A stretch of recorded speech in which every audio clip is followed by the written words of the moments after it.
സല്ലല്ലാഹു അലൈഹി വസല്ലം തങ്ങൾ അവിടെ നിന്ന് പറഞ്ഞു, ഒരു ദിവസം നീ ഒന്നും ചെയ്യരുത്, ഒരു ദിവസം നീ എന്ത് ചെയ്താലും നന്നാകില്ല.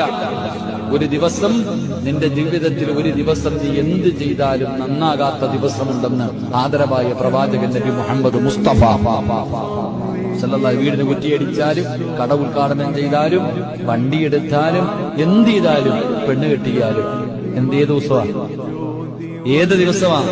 ഹദീസിന്റെ കിതാബിൽ കാണാം, കല്യാണത്തിന്റെ തലേ ദിവസം മൈലാഞ്ചിയൊക്കെ എന്താ ഇല്ലേ, കല്യാണത്തിന്റെ തലേ ദിവസം മൈലാഞ്ചി, ഇവിടെ നിന്ന് ഒരുങ്ങി അങ്ങോട്ട് പോകാം, പാട്ടും മേളവും ബഹളവും. കിടന്നുറങ്ങിയത് 2 മണിക്കാ. കൂട്ടുകാരൊക്കെ വരും, പുതിയ പെണ്ണിന്റെ കൂടെ, പുതിയ ആപ്പളയുടെ കൂടെ എല്ലാവരും കിടന്നുറങ്ങും. സുബഹി നിസ്കരിക്കാൻ വിടൂല ഇബ്ലീസ്. സുബഹി നമസ്കരിക്കാത്ത ദിവസം ഒരു മനുഷ്യന് എന്ത് ചെയ്താലും അതിൽ ബറക്കത്തുണ്ടാകില്ല എന്ന് ആദരവായ പ്രവാചകൻ നബി മുഹമ്മദ് മുസ്തഫ